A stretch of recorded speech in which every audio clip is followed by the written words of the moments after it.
associada à crise também da Primeira Guerra Mundial, né? A peste negra, ela viveu numa outra lógica de mundo, uma outra forma de produção, de relação entre as pessoas, mas algumas que foram efetivamente importantes, elas também tiveram um outro desenvolvimento. Então, por exemplo, a cólera, a tuberculose, o tifo. A tuberculose estima-se, por exemplo, que em 100 anos tenha matado 1 bilhão de pessoas. Mas a tuberculose, a cólera, o tifo e algumas outras, né, elas estão muito associadas a uma determinada classe, né, de pessoas que são aqueles que têm dificuldade em viver em situações adequadas de saneamento básico, por exemplo, ou de saúde. Então, infelizmente, nós vivemos num mundo onde certas epidemias elas estão localizadas entre as pessoas mais pobres, né? Isso é uma característica. Então, onde não há saneamento, a tuberculose, por exemplo, é a doença que mais mata pessoas nos presídios até hoje. Então, ela é muito localizada e geralmente ela não acaba se tornando um motivo, um fator de mudança mais geral da sociedade. Então, fala-se, imaginar, por exemplo, que a tuberculose estima-se que tenha matado 1 bilhão de pessoas, é você imaginar que um sétimo da nossa população já tenha morrido, praticamente, né, em relação a isso. Mas ela é muito localizada. Tá? Tem uma questão que também que eu acho que é relevante e importante, que é essa nova geopolítica, né, que se está estabelecendo a partir da consolidação, né, do enfrentamento que nós estamos fazendo em relação à Covid-19.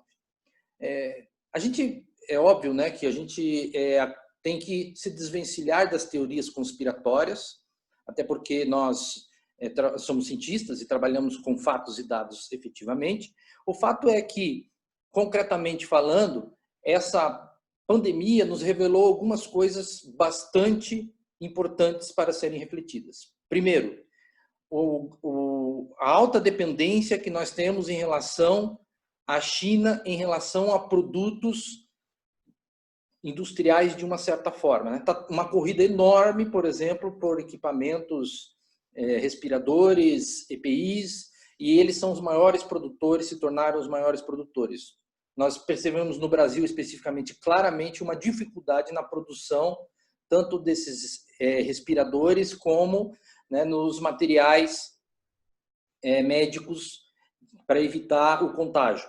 Então, isso revela, e não só nós, os Estados Unidos também percebeu isso. Os Estados Unidos, que sempre se prepararam para uma guerra nuclear, por exemplo, e já tinham estoque de máscaras, já tinham estoque de respiradores, eles, apesar desse estoque, e isso existe uma lei que obrigava a cada estado ter um número desses equipamentos, eles descobriram que mesmo assim eles enfrentaram dificuldades. Né? Enfrentaram dificuldades. E, de uma maneira geral, enquanto a China se tornou um país altamente industrializado, né, houve também um processo de desindustrialização de uma série de outros países no mundo. Isso faz a gente refletir, de fato, se nós não devemos investir num processo minimamente razoável de manutenção da nossa indústria, não concentrada numa determinada especialidade, mas pulverizada em várias delas. Né? Essa ideia, então, de globalismo, né, de uma globalização total, sem critérios políticos, estabelecimento de critérios políticos para a proteção da nossa indústria, se isso realmente é bom para nós. Né? Deixar apenas que a lógica da demanda e da oferta organize a produção do mundo é algo bastante temerário. Essa pandemia tem mostrado isso daí. Quer dizer, em algumas regiões do mundo, alguns países do mundo, as pessoas, principalmente as pessoas que estão trabalhando na área médica, vão morrer porque não tem máscaras, porque não tem aventais adequados, porque não tem proteção adequada. Isso é uma revelação perversa da forma como nós deixamos que a teoria da oferta e demanda simplesmente organizasse o mundo. Então, há de se refletir sobre isso daí. Existem quando se fala da vida, se fala da estratégia de manutenção da vida, nós temos que ir além da simples ideia de que a oferta e demanda vai organizar o mundo. Né? Vai organizar, não deve funcionar dessa forma. Senão nós colocamos em risco, de uma maneira geral, a nossa população, as pessoas que estão sobre a responsabilidade do nosso país, de uma certa forma, né? Uma outra coisa que eu acho que é positiva, de uma certa forma, a necessidade da globalização da ciência, de uma certa forma. Isso é algo positivo. Existe, então, um processo colaborativo muito grande entre os cientistas do mundo. Né? E um fenômeno como esse, que é o fenômeno da preservação da vida, na necessidade de preservação da vida, intensificou e sensibilizou as pessoas de uma maneira geral em perceber que a ciência, quando ela está voltada para a manutenção da vida, do bem-estar das pessoas em geral, ela faz um papel distinto de todas as outras formas de conhecimento. Isso é algo realmente positivo, porque, de alguma forma, tem um processo pedagógico por trás dessa crise em relação à forma como as pessoas olham a ciência. Elas olham a ciência e começam a entender que ela é fundamental, por exemplo, quando nós precisamos de conhecimento para a preservação da vida. Né?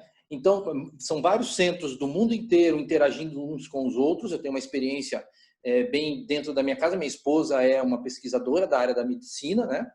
Da reumatologia pediátrica, e ela tem se comunicado com os melhores pesquisadores da área da imunologia, por exemplo, para tentar entender quais procedimentos, o que deve ser feito, o que não deve ser feito, como que deve atuar, quais seriam as pesquisas relevantes, tentando estabelecer uma agenda entre esses pesquisadores para o futuro, para poder ajudar as pessoas, de uma certa forma, a superarem as dificuldades que virão. Então, isso também é algo que dentro dessa crise, que é terrível, algo que é positivo, mostrar a importância da ciência nesse aspecto, e mais ainda da ciência colaborativa. Então, há um outro ponto também que eu acho bastante relevante sobre a geopolítica, é que a ideia de parceiro comercial não quer dizer ideia de irmandade comercial, tá? Então, parceiro comercial, ela vale quando ambos acham que estão ganhando. Isso é um ponto muito... Porque, no fundo, quando a gente se coloca numa situação de dificuldade, nós nos tornamos concorrentes comerciais. Tá? Então, isso também, assim, a gente tem que se desvencilhar de uma ideia poliana de achar que o estabelecimento de parcerias comerciais levam necessariamente a situações de colaboração econômica. Não, isso não é verdade. O mundo da economia é um mundo baseado na competição, é um mundo baseado, ele está estruturado nisso, pode haver sim colaboração entre as pessoas, mas é mais entre as pessoas do que entre os capitais, né? Porque entre os capitais é um processo de concorrência. Entre as pessoas pode haver solidariedade, e há muita solidariedade, mas isso sempre acaba, de uma certa forma, partindo de particularidades entre as pessoas, tá? Então, a gente também tem que, de uma certa forma, até porque, assim, a gente que é da administração de uma maneira geral, tende a acreditar que valores humanos podem ser passados, podem ser transpostos para valores organizacionais ou entre organizações. Se nós somos solidários com as pessoas, e a grande maioria de nós tem esse hábito de ser solidário, de ajudar o outro, que isso vai necessariamente acontecer entre as organizações. Mas ela pode acontecer entre as organizações desde que haja um interesse econômico entre elas, mas nada além disso. Nós temos relações pessoais que superam, por exemplo, qualquer interesse econômico.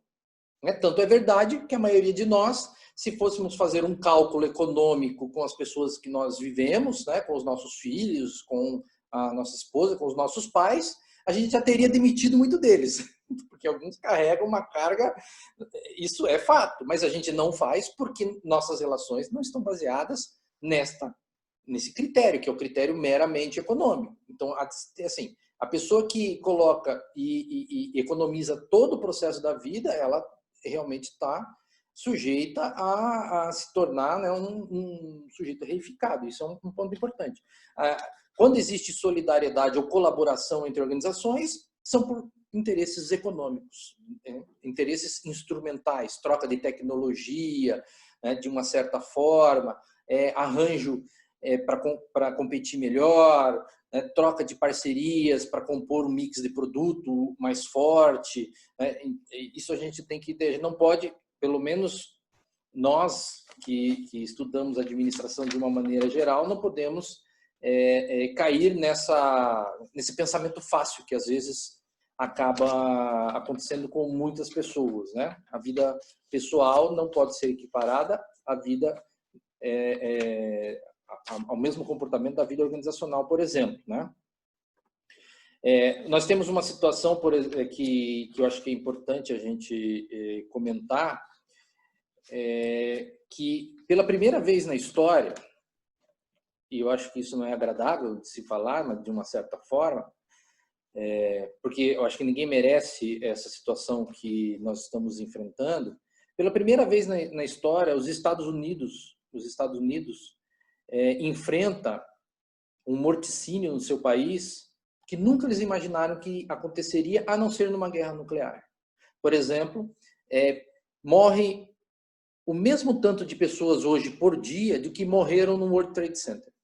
Quer dizer, é uma World Trade Center de pessoas mortas por dia. E a projeção é que isso aconteça, né, nos próximos 40 dias.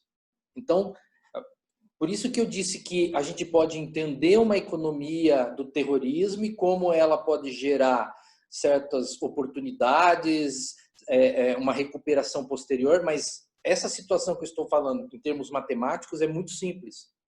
É muito simples. Tá? O processo de recuperação será muito diferente do que ocorre numa economia de guerra ou numa crise ocasionada pelo terrorismo, por exemplo. Né?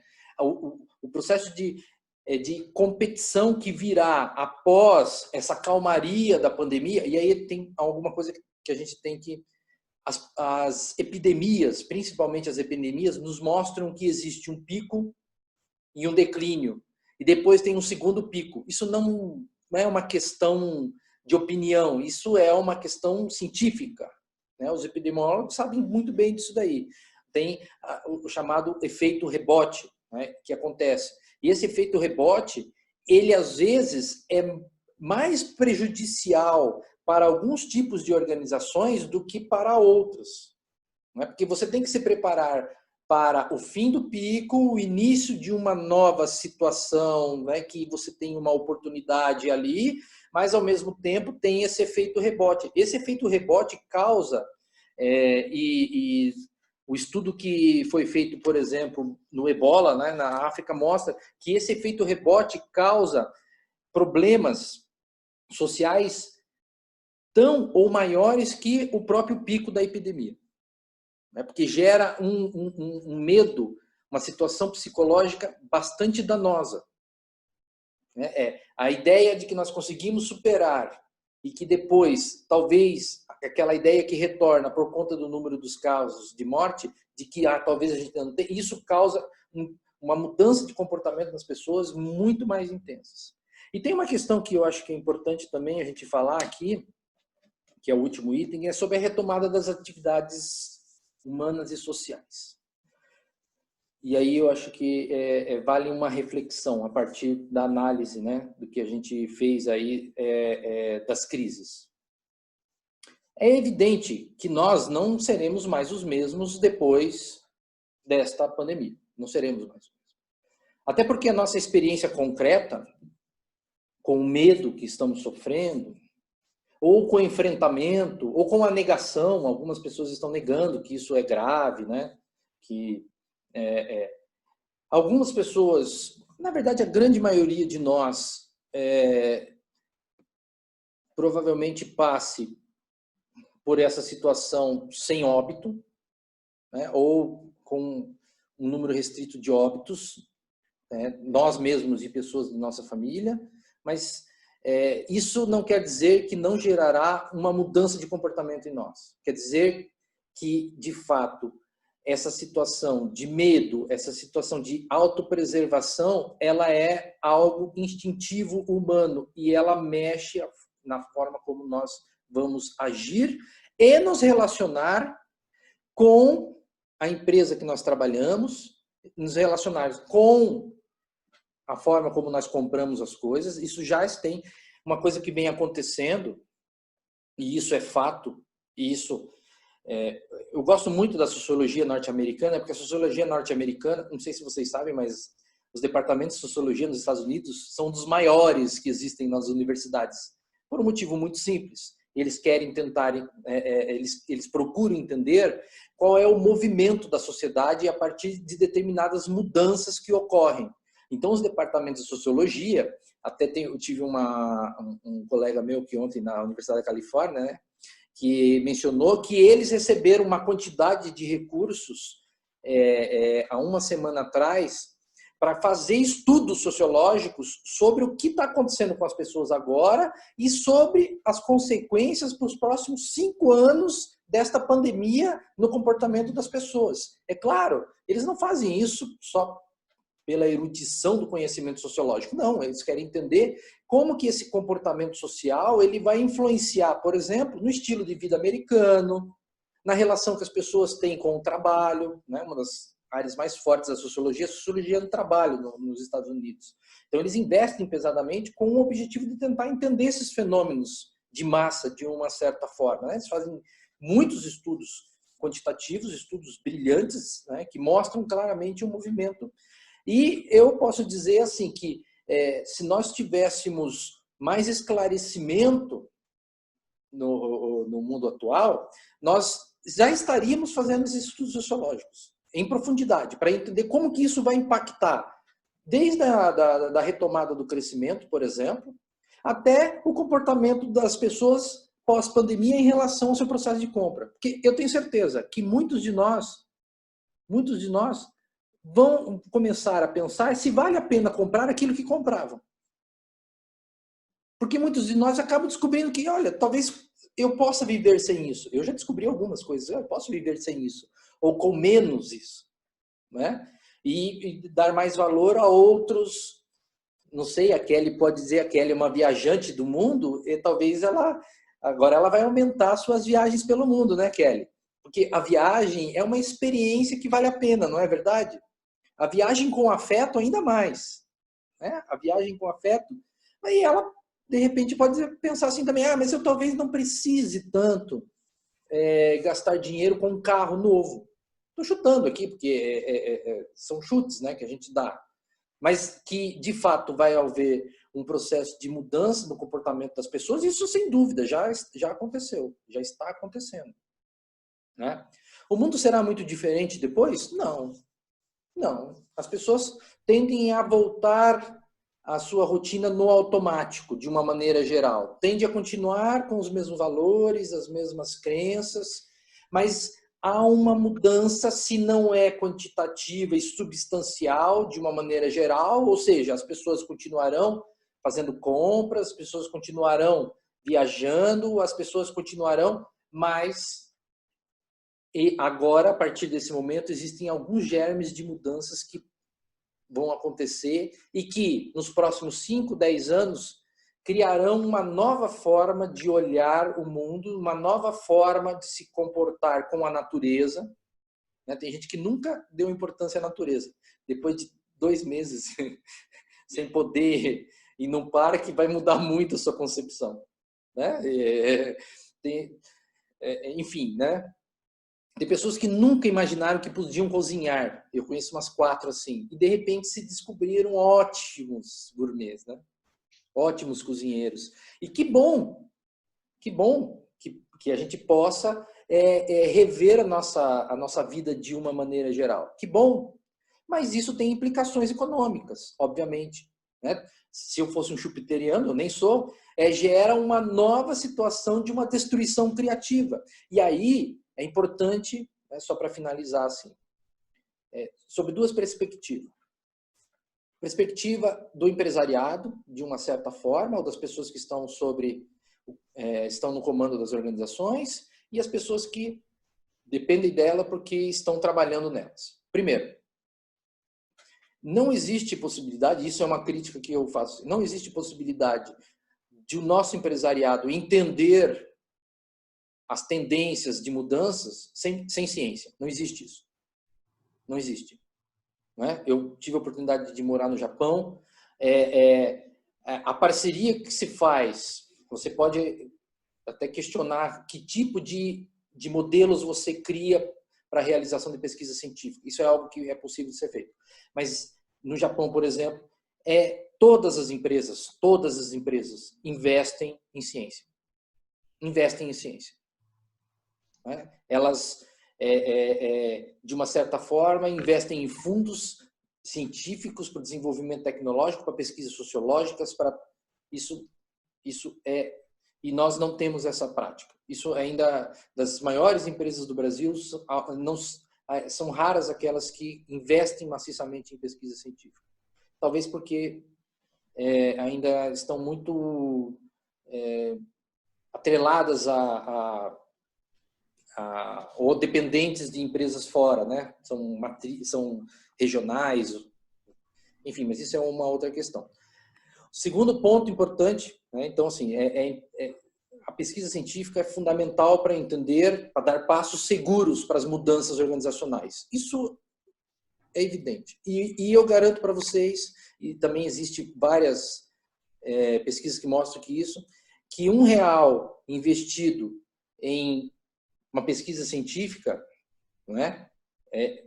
Vale mais do que R$50, por exemplo, investido numa expansão sem nenhum critério. Isso não tenha dúvida. Tá? Isso não tenha dúvida. O avanço precisa ser consistente. Tá? E em relação às pessoas que dependem do trabalho. Todos, de uma certa forma, e a Kelly vai poder dizer isso com mais propriedade, porque é a área dela, todos nós, com raríssimas exceções, vivemos hoje numa sociedade total flex. O que é a sociedade total flex?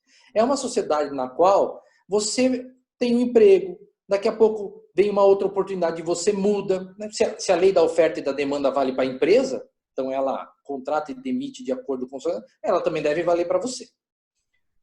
E você deve, se você tem uma oportunidade de ir para uma empresa melhor, você vai para uma empresa melhor. Levando não só em conta os critérios financeiros, mas em relação à qualidade de vida que você vai ter dentro da empresa. Isso vale para todo mundo. Isso não é segredo para ninguém. Né? E cada vez mais, por exemplo, a minha geração é uma geração que ia ter 1, 2, 3 empregos durante a vida inteira. A geração das pessoas de 17, 18 anos hoje, talvez nem tenham mais empregos, né? Tenham serviços, consigam realizar serviços. Né? Vão ter empregos com sorte. Tem uma colega minha que ela tem uma empresa chamada Nobis, ela é uma empresa que presta serviço. E essa empresa que presta serviço, ela faz o agenciamento. É como se fosse um Uber, né? Ela faz agenciamento das ações das pessoas. Né? Então, você é uma pessoa que... Eu tenho até um exemplo que eu citei para a Kelly e para o Sérgio esses dias. Né? Tinha uma pessoa que tinha um emprego intermitente, e ela ganhava por volta de R$1.200. E aí, ela é uma pessoa que sempre gostou de animais, ela sempre postava isso, e ela foi, de uma certa forma, oferecer o seu serviço de acompanhante de cachorrinho. Ela leva os cachorrinhos para passear de manhã. Né? E aí ela se inscreveu na Nobis lá e fez esse processo. E ela descobriu, por exemplo, que ela tinha um mercado ali. Então ela leva os cachorrinhos de 5 ou 6 por vez, 4, 5, 6 por vez, eu não me recordo, e ela leva e passeia o cachorrinho, né, esses cachorros, durante 1 hora. E ela faz uma conta muito simples. Ela fez uma conta muito simples. Ela agenda 4 horas por seu dia para fazer isso, né? E ela ganha mais do que ela ganhava no seu emprego. É claro que tem consequências em relação a isso, porque se ela não for uma pessoa bem preparada para investir no seu futuro, numa situação de segurança, no momento que ela fique doente, ela vai ter problemas, óbvio, né? Mas a tendência hoje do mercado é uma desregulamentação cada vez maior e uma responsabilização cada vez maior das pessoas em relação às suas próprias condições de saúde e ao seu próprio futuro. Isso é fato, né? As reformas estão aí e nos mostram isso claramente. Então, assim, há um processo de flexibilização que vale tanto para o empregador como o empregado. Eu não estou dizendo que um é melhor que o outro, estou dizendo assim que existem situações que você vai ter que decidir sobre isso. E aí, quanto mais informação você tiver, mais conhecimento do mercado você tiver, melhor a sua tomada de decisão. E isso é algo que a gente precisa estar preparado para tomar decisões mais lógicas, né? É essa a tendência de uma certa forma, né? E a juventude de hoje, diferente da minha época, por exemplo, ela é muito mais pragmática do que, né, uma das reclamações recorrentes, por exemplo, da área de recursos humanos, é a questão do comprometimento. Mas essas questões eu deixo para a Kelly, então. Ok? Obrigado, Sérgio. Obrigado, Francis. Já tem aqui uma pergunta, né, da Camila. Eu vou reservar essas perguntas para o final, que aí você e a Kelly podem compartilhar as respostas, tá? Mas ok, combinado. O Igor também tinha mandado uma, né? Então eu estou reservando aqui e no final eu faço essas perguntas, tá? Ok, obrigado.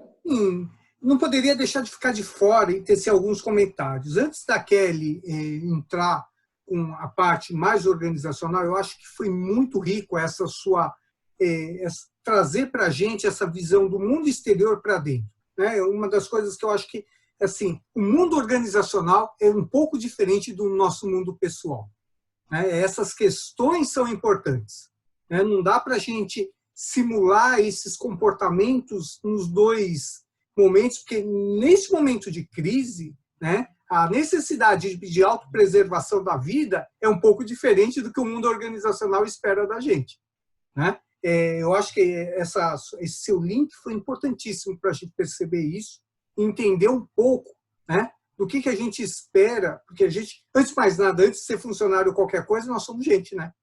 Não dá para esquecer disso, né? Parece que é um negócio tão direto, mas às vezes a gente se esquece disso, né? Então, eu acho que foi muito rico. Obrigado mesmo. E vamos lá, Kelly, fica à vontade agora para você. Eu comecei a gravar no meio da sua fala porque eu tinha esquecido de ligar, mas daí para frente está gravado, tá bom? Obrigado, viu? Kelly? Ok, podemos começar? À vontade. Então tá. Boa tarde, então. Queria agradecer ao Sérgio pelo convite, e não apenas pelo convite, mas também pela oportunidade de estar dividindo essa mesa virtual imensa com o Francis, que já é amigo, conhecido de longa data, colega de congressos também e tal, né? E aí, quando o Sérgio nos falou especificamente qual seria o público que a gente ia trabalhar, com que empresa, eu particularmente gostei muito, porque nós não estamos falando de uma empresa que está especificamente em São Paulo ou no Sul, mas com uma organização que tem uma capilaridade enorme no país.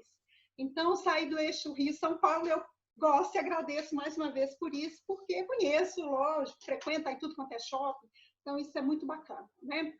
Bom, eu tinha organizado a minha fala em 6 pontos que eu já tinha compartilhado com o Francis e com o Sérgio, e apesar do Francis ter me roubado alguns bons minutos, eu adianto que eu não vou me deixar levar por isso. Não, fica tranquila, já foi acrescido. Eu acerto a minha cota de minutos com o Francis no próximo CBEU, no próximo PAD, enfim, são os congressos que a gente costuma frequentar e onde estudos são realizados nos mais diversos assuntos. E a gestão de pessoas é um deles. Eu estabeleci como 6 pontos da minha fala os seguintes. Primeiro, essa questão do macro contexto, que o Francis já trouxe uma série de insights para a nossa conversa, né, de como a gente sai desse macro contexto e pensa no nosso dia a dia nas organizações. O segundo ponto seria a importância da gerência e da gestão de recursos humanos na condução das organizações. Eu vi que já teve algumas perguntas a esse respeito. E aí a gente vai falar um pouquinho sobre isso também. O impacto dessas rupturas econômicas nas pessoas, fora e dentro das organizações, porque uma coisa é quando está tudo muito bem, obrigado. Outra coisa é quando a gente se depara com essas situações de tragédias, calamidades, situações de terrorismo, como o Francis descreveu, pandemias, rupturas econômicas e tal, né? Aí é outros tempos, né? Temos tempos de paz, tempos a mais, mas não sei se são tempos que a gente não, né, que não olharemos mais para trás. Como o Francis bem falou, essa questão de recuperar a história, ela é fundamental para a condução das pessoas dentro das organizações. A gente conhecendo o que foi a gestão de pessoas no último século no nosso país, a gente consegue entender com maior clareza, vamos dizer, o que está acontecendo hoje, por que as organizações tomam determinadas decisões, por que os gestores, às vezes, não conseguem ser tão populares como a gente gostaria que eles fossem. Né? Vamos dizer assim, olhasse só o lado do empregado. Ora, antes do empregado é uma organização que precisa sobreviver. Então, balancear isso é muito complicado, a gente vai falar rapidinho sobre isso também. Quarto ponto, essa questão dos desníveis entre a gestão, né, e os papéis dos recursos humanos. Vamos conversar algumas questões sobre como que a gente sai de algumas esferas macro e vai para esse microambiente, para o dia a dia das pessoas ali dentro. Uma coisa é a gente falar de resiliência organizacional, é o que as organizações estão tentando fazer. Organização pública, privada, terceiro setor, está todo mundo tentando se entender melhor seus processos e sobreviver, né, e conduzir de uma forma melhor durante esse período de isolamento social, de reclusão, de revisão dos meus gostos de consumo, né? Sim, Francis, estou enlouquecida, me sentindo presa dentro de casa, né? Mas, enfim, é até bom que eu tenho mais tempo para planejar as próximas férias, né? E isso não quer dizer que uma empresa aérea não se faça concorrente atualmente ou no futuro próximo com uma empresa, por exemplo, da área, né, de vestuário, que é o que a gente tem aqui hoje, né? Porque eu vou ter que medir as minhas disponibilidades e ver pelo que eu vou ter, pelo que vai ser possível optar, porque nós vamos inevitavelmente passar por um cenário de recessão econômica complicado, né, nos próximos meses também, e mesmo com a retomada da economia. A gente já vinha em passos bem pequenos, bem curtos nesse processo de retomada, mas o corona chegou e solapou tudo, né? Muda completamente a nossa lógica, né? De pensar esse mercado e de pensar esse novo mercado. Então, nós vamos falar um pouco disso também e, por fim, finalizar com reflexões e possibilidades individuais. Então, já fui falando um pouco durante a apresentação dos pontos, mas vamos voltar lá. Essa questão do macro contexto, sair do macro contexto e para o dia a dia das organizações. Né? O Francis nos apresentou vários cenários complicados. E como que isso reflete no dia a dia das organizações? Ora, se nós temos cenários que envolvem incertezas, as pessoas estão ou lá dentro, em esquema de rodízio hoje, ou num esquema de trabalho remoto, como eu estou, ou no esquema de nenhum trabalho, porque a gente já começa a ter notícias, né, dos contratos que estão sendo modificados, de renegociações que vem acontecendo aí fora. E a gente vai precisar repensar isso. Como que é viver nessa incerteza que está aqui fora, no nível macro, como que isso vai se repercutir no nível micro, dentro das organizações? Como que vai ser? Por exemplo, nós tivemos um período durante a nossa história aqui no Brasil de um regime militar, onde, obviamente, nós tínhamos, para a condução da economia naquele momento histórico, olha a importância aí da ciência que o Francis falou, naquele momento histórico. Então, se era necessário conduzir a economia de um certo modo, e se eu tenho cerceamento de direitos individuais naquele momento histórico, é lógico que dentro da organização falar em democracia era uma besteira, era bobagem. Por quê? Porque isso não faz sentido. Aliás, até hoje eu me pergunto se é que existe ou onde existiria democracia, né? nas organizações, esse trem de democracia também é um negócio complicado, porque dentro das organizações o que existe de fato chama hierarquia. É outra forma de lidar com as relações de poder ali dentro. E o macro contexto vai se espelhar ali dentro. Não tem como, então, a gente falar de um contexto de incerteza, de insegurança, de medo, no macro contexto, e pensar ingenuamente que isso não vai se refletir dentro das organizações. Vai sim. E a organização, gente, parece aquela... Lembram quando a gente ia na lanchonete, há uns tempos atrás, que a gente ia na lanchonete, tinha aquelas estufas para os salgadinhos ficarem quentinhos e deliciosos e tal. Ai, gente, estou com fome. E aí, eles ficavam ali quentinhos. Organização, gente, para problema, para solução nem tanto, mas para problema é igual aquela estufa. Ele fica ali dentro, multiplicando aquele calor e meio que a um certo ponto vira uma bomba relógio. E aí é que entra a importância da gerência e da gestão de recursos humanos na condição das organizações. Se estamos em momentos de estabilidade e assim queremos permanecer, como que a gerência tem que se comportar? Ela tem que favorecer mudança? Ela tem que fazer concurso das melhores sugestões? Não. Ela quer permanecer ali no protocolo dela. Ora, mas se estamos num momento de recessão econômica, mas a organização está visualizando que ela quer ir para outro canto daqui a uns tempos, são os gestores das organizações, aqueles caras que estão diretamente com a cooperação, com o dia a dia dos times de trabalho, ou aqueles caras que estão no nível tático ou no nível estratégico da organização, que tem que repensar como que nós vamos retomar. Então, se eu quero sair de uma situação de uma recessão econômica, mas eu quero já estar pensando ali para frente, como que eu vou posicionar esses meus gestores? E isso a gente faz no dia a dia. É o que eu coloco no clipping da organização, né? Porque aquilo ali para quem é de RH, né? meio clipping é letra, né? Meio clipping é palavra. Que tipo de notícia que eu vou colocar ali? Que tipo de valores eu quero incutir no meu corpo gerencial, de modo que eles percebam que vai ser necessário um outro comportamento. Um comportamento mais agressivo, um comportamento olhando mais para o mercado, um comportamento olhando para a revisão de regras. Lá na universidade, por exemplo, o que a gente vem fazendo arduamente nas últimas semanas é repensando os nossos processos, em que medida a gente pode virtualizá-los. Alguns extremamente complicados, ainda mais com os sistemas de gestão que a gente possui. Mas outros, nós estamos num momento assim de pensar, nossa, por que eu não pensei nisso antes? Nossa, isso facilita demais. Então, tanto a gerência como a gestão de pessoas, ela tem que conduzir as pessoas a isso. Faz parte do papel da gestão de pessoas. Agora, quando a gente tem uma situação de pandemia, uma situação de isolamento social, como a gente está vivenciando atualmente, né, que impactos isso tem no dia a dia, né, dentro e fora, principalmente fora das organizações, porque hoje a gente está aqui fora. Né? Eu moro a um quarteirão da universidade onde eu trabalho e tem semanas que eu não vou lá. Né? Olha que coisa, nunca pensamos em vivenciar uma situação dessa aqui. Né?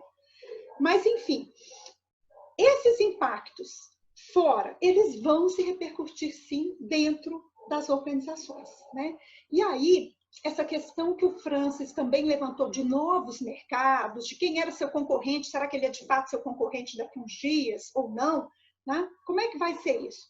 Ora, esses novos mercados, gente, eles vão se movimentar, cada um, eu não diria seu bel prazer, mas de acordo com algumas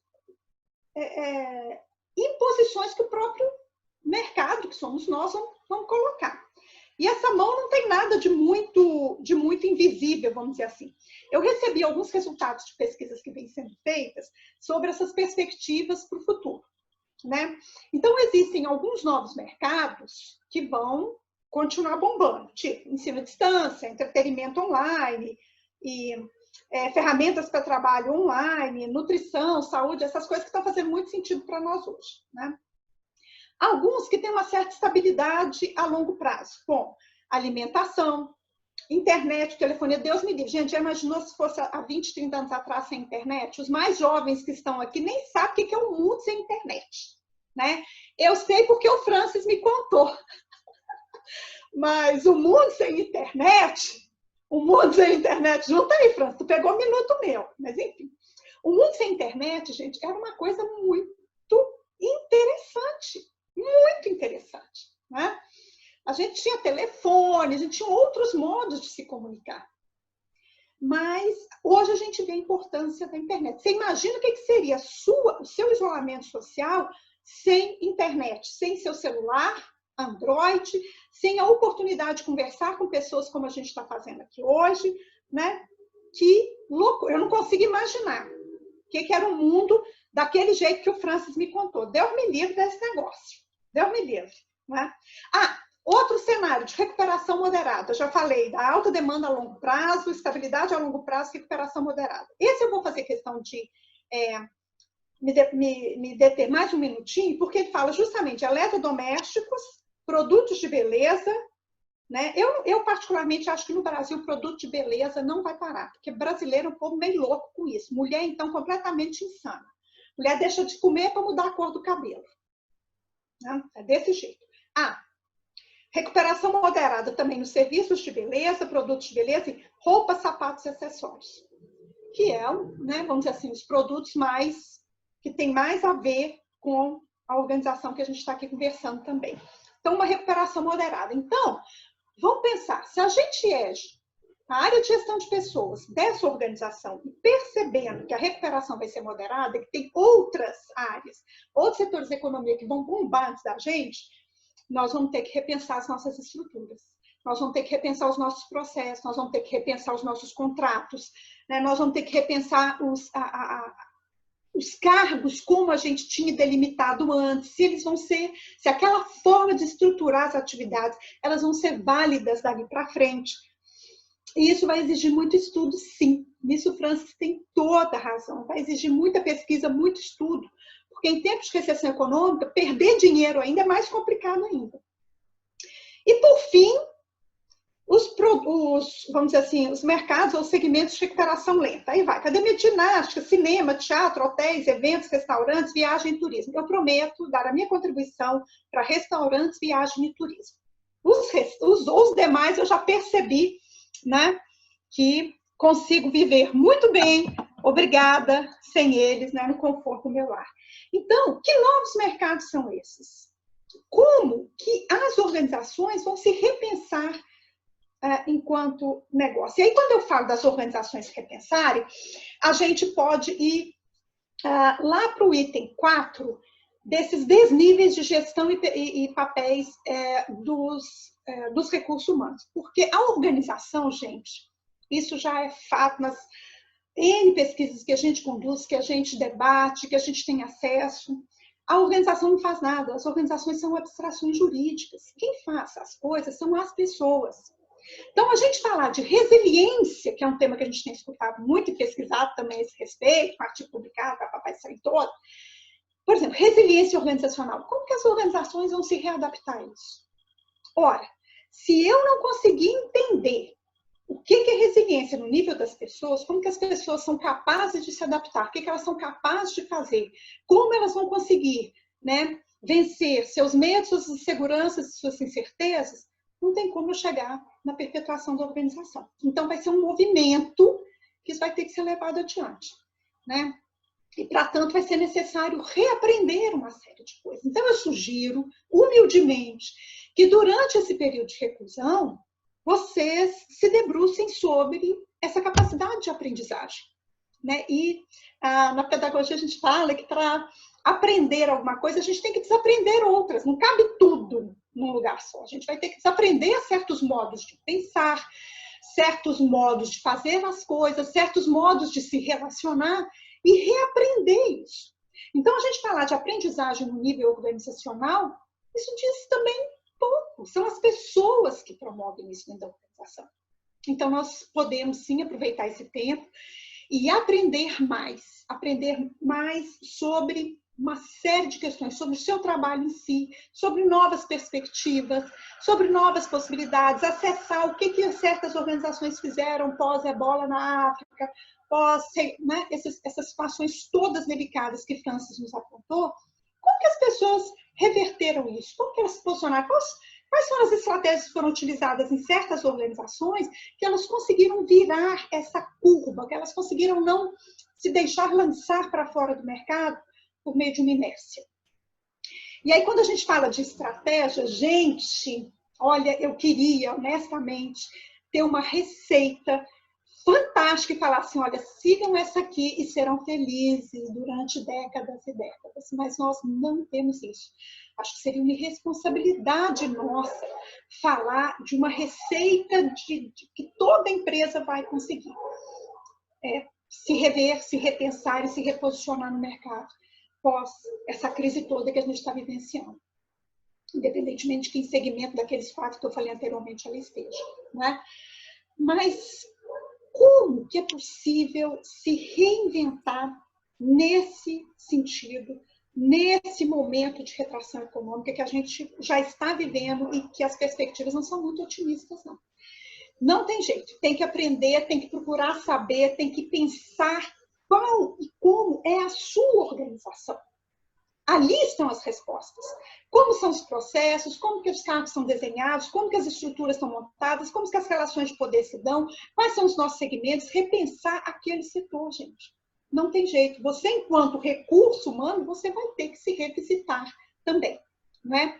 E desenvolver aquilo que nós chamamos de competência, que não é bem aquilo que está muito aí na mídia, né, que a gente escuta por aí. No meio acadêmico, a gente entende a competência tanto como as entregas que você faz, sim, mas também esses processos de revisitar. Existem algumas escolas, a escola francesa de competência, a escola anglo-saxã, norte-americana de competência, que vão ter os seus interesses, vamos dizer assim, a defender desses conceitos. Mas, pelo menos aqui, a gente tem tentado entender a competência como esse movimento, como processo e produto, né? Então, não tem como eu chegar num produto, em resultados, em outputs, em outcomes, não sei mais o quê, se eu não revisitar o que está aqui atrás. Então, isso vale tanto para a organização como um todo, isso vale para o corpo gerencial, que precisa de competências específicas, mas vale significativamente para você também, individualmente, na construção da sua carreira, né? Quando a gente fala de carreira, a gente está falando de uma das técnicas ou dos processos importantíssimos em termos de gestão de pessoas. E delicadíssimos. Como que a gente fala de carreira num país como o nosso, onde a gente tem uma certa dificuldade, vamos dizer assim, de fazer esse acompanhamento histórico, de se planejar para o futuro, né? E é por isso que os estudiosos de carreira, eles vêm falando muito de um negócio que até o nome é bonito, chama carreira proteana. Então, eles estão falando dessa carreira que é construída pelo próprio indivíduo.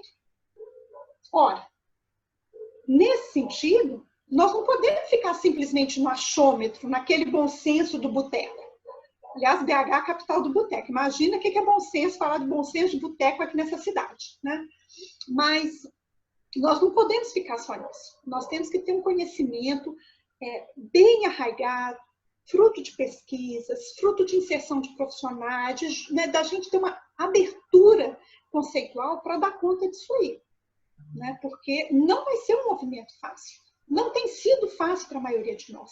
Quando o Francis fala que no tempo dele, né, ele pensava em ter aí 3, 4, 5 empregos e que as próximas gerações, se bobear no emprego, tem, é por aí mesmo, gente. Na época dos nossos pais, o grande lance era ter 1 ou 2 empregos. Mais do que isso, você era visto como uma pessoa instável, insegura, que não era digna de muita confiança para traçar a sua carreira dentro dessa organização, para começar ali como menor aprendiz, muitas vezes, e até o cargo de um diretor, um vice-diretor, um presidente. Nós temos exemplos disso no Brasil, né?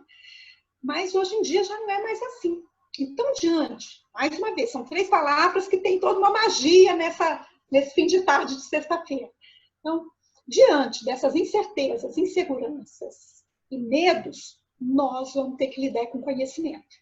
Aproveite esse tempo para repensar, para se repensar, para repensar o seu negócio, para repensar o seu setor, para repensar os processos de trabalho aos quais você está usualmente ligado. Né? Tem gente que, eu entendo, eu tenho escutado muito de colegas assim, um desânimo que pairou por todo mundo. Né? Todo mundo desanimado, que eu tenho 1000 artigos para revisar, eu tenho que dar um feedback para o meu aluno e não consigo, eu tenho que montar uma aula e eu estou nessa inércia. Gente, eu respeito, mas Se eu comungasse muito disso, eu não estava aqui sexta-feira à tarde, né, Sérgio? A gente tem coisas e coisas para fazer, mas a gente tem que tentar lutar, inclusive, contra essa nossa própria inércia, essa nossa tendência a permanecer como está. Então, isso é fundamental. E aí, sim, tem duas coisas que eu gostaria de fechar minha fala nessa questão de, né, desse lutar contra essa certa inércia. A primeira diz respeito às questões de comportamento humano nas organizações mesmo, né? Uma coisa é a gente falar de liderança, de motivação, né? O próprio Franz falou dessa questão do comprometimento, que é um conceito muito caro, muito precioso para nós que estudamos comportamento humano, né? Por que as pessoas permanecem nas organizações? Gente, se a gente soubesse exatamente, né? Aí acabou, né? O professor ia ser um bicho rico nesse país, mas não é assim que funcionam as coisas, né? Porque as pessoas são diferentes. E para lidar com pessoas, talvez esse seja o grande e universal segredo. É você compreender que as pessoas são diferentes, que você é diferente dos outros, que as pessoas às vezes são cheias de boas intenções, mas não agem como você gostaria. Aliás, elas não agem nem como elas gostariam. Você quer que ela age como você gostaria? Né? Não tem muito jeito isso. Então, a questão do comportamento humano dentro da organização, ele é chave para tudo que acontece ali dentro. Porque quem faz são as pessoas, quem desenvolve novos produtos são as pessoas, quem vai revisitar os processos da sua organização, da minha e das outras, são as pessoas. Não é? Quem vende são as pessoas, quem fatura são as pessoas, quem entregam são pessoas. Então, não tem como pensar um negócio daqui para frente sem dar essa consideração, sem dar o peso que as pessoas merecem. Né?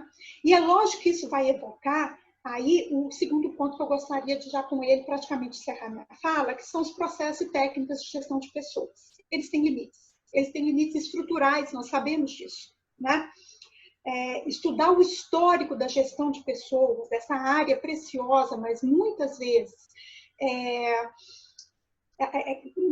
a própria área de gestão de pessoas ela não se reconhece como parte da organização.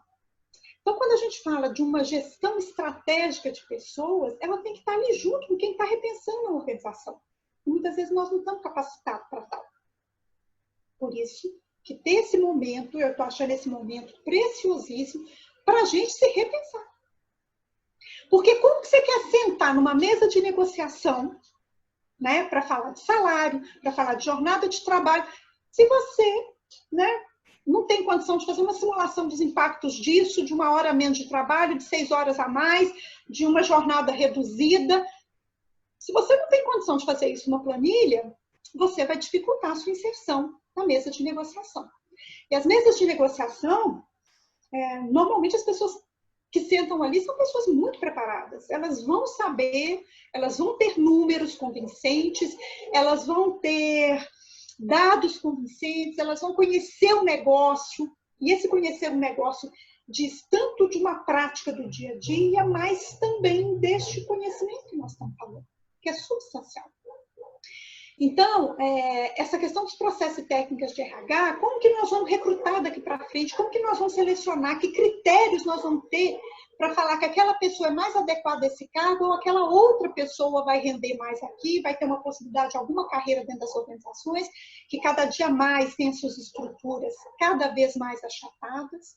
Como que nós vamos pensar nisso? Como que nós vamos falar para a pessoa que a gente está recrutando, selecionando ou revisitando o cargo que ela tem uma possibilidade de carreira mais alargada, mais elevada, ou não dentro da organização? Então, as técnicas de RH, se elas já tinham limites e andam juntinhas uma com a outra, porque na hora que eu falo de selecionar, de recrutar, eu tenho que ter desenho de cargo. O cargo não está num vácuo cósmico, ele está preso numa hierarquia, ele está preso dentro de um processo de trabalho no qual ele vai contribuir de um determinado modo, ele vai ser avaliado por determinados critérios, ele vai ser remunerado, sim, por determinados critérios, pelas contrapartidas que eles dão. Então, como que eu vou falar disso tudo pensando no RH onde essas coisas não conversam? Não tem jeito, meus caros, não tem jeito. Né? A gente vai ter que pensar num RH onde os seus processos e as suas técnicas vão ter que andar junto. Não adianta a gente se pensar, portanto, e aí, já encerrando a minha fala, a gente se pensar fora desses macro contextos que o Francis descreveu brevemente, né? Quem conhece o Francis sabe que ele deve ter feito um esforço enorme para falar só meia hora, né? Mas, enfim, dentro desses macrocontextos, como que a gente vai se colocar? Então, acho que muito mais do que talvez boas notícias ou grandes e universais respostas, a minha fala aqui ela vem no sentido de provocá-los, né? De provocá-los a ser uma gestão, a pensar numa gestão de recursos humanos, a pensar numa gestão de pessoas, a partir das pessoas. São essas pessoas que vão voltar para as organizações daqui a uns dias, pessoal. Com medo, e medo a gente vence com coragem, com incerteza, e a gente vence a incerteza com certeza, com informação, né? E com insegurança, onde nós podemos contribuir em termos de gestão de recursos humanos, né? Com as técnicas, os processos adequados, de modo a prover esses recursos humanos de alguma segurança nesse momento tão complicado. Desejo boas reflexões e boa sorte daqui a uns dias, quando a gente acabar esse isolamento social, se Deus quiser. Era isso que eu tinha preparado para falar, Sérgio, estou à sua disposição. Muito bom, obrigado, Kelly. Eu acho que foi importantíssima a sua fala. Lembra que eu falei muito da minha preocupação em relação ao termo competências, né? Uhum. Muito grande. Eu fiquei muito feliz com a sua abordagem, porque tem uma distinção muito grande, né? Quando a gente fala de competências, eu brinco muito, parece a palavra ética, né? Que para vocês mulheres como se, não para vocês mulheres, mas é como se fosse o batom para a gente passa na boca para falar que é ético, passa na boca para falar que é competência, para deixar a boca mais bonita. Não são assim as coisas. Exatamente, por isso que eu fiz questão de trazer essa fala mais acadêmica, tanto sua quanto do Francis, para mostrar que a tradução para o mundo organizacional ela é uma tradução muito simplista dessas questões e que levam a gente a cometer equívocos, muitos equívocos, né? Há muito tempo atrás eu vi de um docente numa universidade privada que ele falava assim: eu dou a minha aula baseado na minha experiência profissional. Eu falei, pois é, meu amigo, isso é um risco terrível, porque quem disse que o que você fez na sua vida profissional está certo? Pode ter dado certo, coincidentemente, mas quem disse que é certo? Isso atrela muito à fala que o Francis introduziu da ciência. Então, a hora que você deu essa explicação do termo competências aqui, para mim, me tirou um peso. Você não tem noção o grau de satisfação que eu tive aqui, né? Posso falar? Por favor. Esse assunto também me é muito precioso, porque foi meu assunto de tese de doutorado. E por essa forma de pensar um pouco diferente, né, ou tentar conciliar duas aparentes, distoantes formas de pensar, é que a gente tem se debruçado mais e mais sobre esse assunto, e a gente vê no dia a dia das organizações que gentilmente abrem as portas para as nossas pesquisas, o quão é delicado pensar nesses termos. Então, não é uma tarefa simples, né? Nós não estamos falando só de rotinas, nós estamos falando desse movimento, né, do formal com o informal, enfim, é complicado, mas... Podemos marcar um dia para a gente falar disso, porque, se você observar as organizações mecanicistas, né, a gente vê que elas são fundamentadas em posições, em cargos, etc. E ainda assim, se a gente for escolher entre a escola europeia e a escola americana, a gente escolhe a escola errada. Porque a escola errada é para esse contexto. Talvez não é essa coisa de ver a escola errada ou a certa. Eu conheço a minha organização. Eu sei como é que ela funciona, eu sei quem são as pessoas, eu sei quem são os influenciadores de gente aqui dentro. Então, o que eu posso aprender disso para adaptar aqui? Eu acho que esse é um grande desafio que a gente tem, né? E às vezes, sei lá, até por uma preguiça intelectual mesmo, nós fazer essas adequações. Eu tenho observado que as organizações que têm conseguido isso, que as pessoas estão conseguindo subir esses degraus, são aquelas que têm conseguido responder melhor no mercado e ter performance, né, legitimada aí fora. Então, tá bom. Perfeito. Então, fiquei muito feliz também. Da minha parte, eu estou muito feliz. Tem algumas perguntas aqui, Francis, que eu vou fazer para vocês. Tá? Eu vou ler aqui, para seguir a sequência. Só dando um alerta para minha amiga Camila, sobre a carreira proteana. Eu já te mandei um arquivo, só que foi para o Igor, porque ele tinha acabado de postar, foi privado, aí eu vou disponibilizar para todos vocês em seguida. A pesquisa que a professora Kelly também falou, né, que foi feito o levantamento, eu tenho uma, provavelmente a mesma, bem próxima do que ela está falando, e eu vou mandar para vocês também, mas aí eu mando para a Camila, e a Camila distribui, ou, se for o caso, se alguém mais tiver interesse, todos aí têm o meu e-mail, podem me pedir que eu mando, tá? Então, deixa eu começar pela primeira pergunta, que foi a Camila mesmo quem fez, né? De modo geral, como as empresas podem apoiar, direcionar os gestores para manterem os times engajados diante desse cenário que a empresa precisou se apropriar de medidas provisórias para manter a saúde financeira do negócio, né? Então, essa foi a primeira pergunta. Kelly e Francis, fiquem à vontade. Os dois, tá? Kelly pode falar primeiro ou vice-versa, mas, por favor, fiquem à vontade. Eu vou ser breve, então, porque eu falei um pouquinho disso, né? Uma coisa são os gestores, de modo geral. E uma coisa que eu sempre falo nas minhas turmas de graduação, especialização, mestrado, doutorado, etc., é que os gestores, eles são um público privilegiadíssimo na cena organizacional. Eles fazem fazer, eles resolvem conflitos, eles reproduzem as lógicas de mercado ali dentro. Então, eles são quem fazem as coisas acontecerem ali dentro. Então, né, nesse momento, eu imagino que eles estão passando por uma situação delicadíssima, porque se eu vivo do fazer do outro e esse outro agora tem que ficar em isolamento social, os meus resultados também vão se comprometer com isso. Então, o pessoal que ocupa o que a gente chama de função gerencial nas nossas pesquisas, aí pode ser gerente, chefe, coordenador, eu não sei o nome bonito do cargo, mas aqueles que ocupam a função gerencial, eles vão ter que, neste nível hierárquico, também se repensar.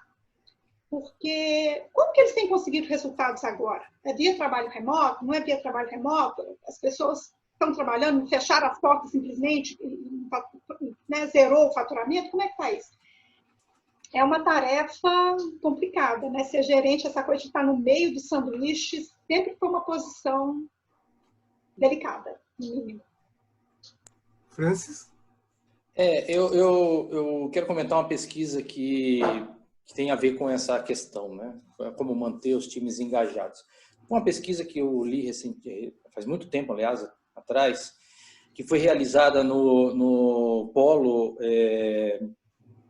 de malharias aqui em Brusque, em Santa Catarina, né? Mais próximo de mim, que eu estou em Curitiba.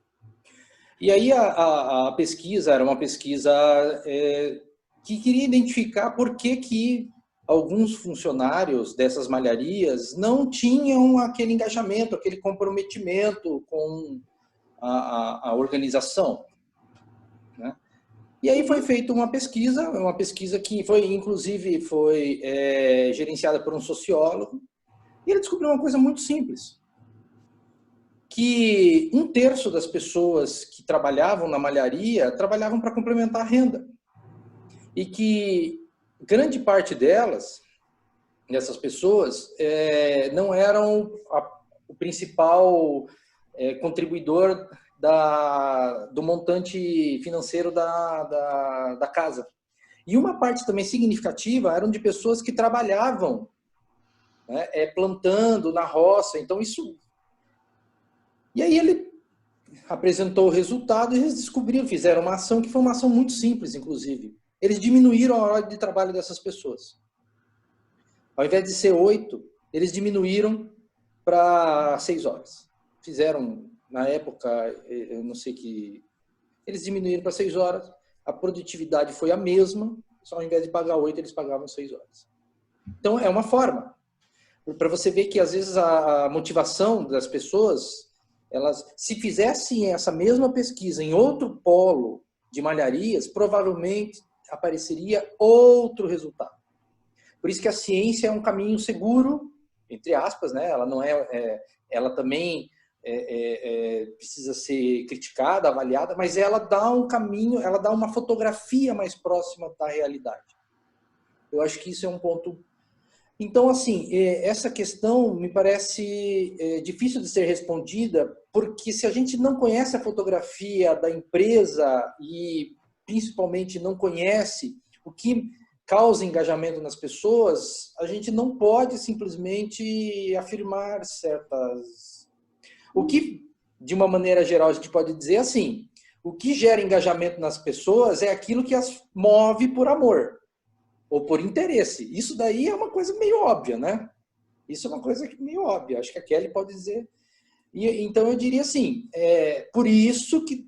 E aí eu gostaria, antes de passar a palavra para a Kelly, só de reforçar uma coisa que é bem importante. Nós temos o hábito no Brasil, né, geralmente algum hábito de gestores, de empresários, de tentar contratar pessoas que são consultores para fazer pesquisas. Pode ser que muitos consultores tenham capacidade de fazer pesquisa. Tá? Existem muitos consultores que têm essa capacidade. Entretanto, a autonomia do pesquisador é importante para que ele possa apresentar o resultado que efetivamente é. Que efetivamente é. Essa pesquisa que foi realizada em Brusque, como foi realizada por um pesquisador de uma universidade pública, ele pôde apresentar esse resultado com muita transparência para os gestores, porque ele não tinha, de certa forma, o interesse em continuar ou a necessidade de continuar um vínculo econômico. Então, por isso que a gente tem que, inclusive, desenvolver cada vez mais consultores cujo princípio seja o princípio da verdade científica. E depois, eu acho que isso é fundamental. Isso falta, infelizmente falta no nosso país. Kelly? Próximo, Sérgio. Próximo. Acho que... é porque eu estou acompanhando. Eu vou indo. O Robson fez a seguinte pergunta, eu acho que parte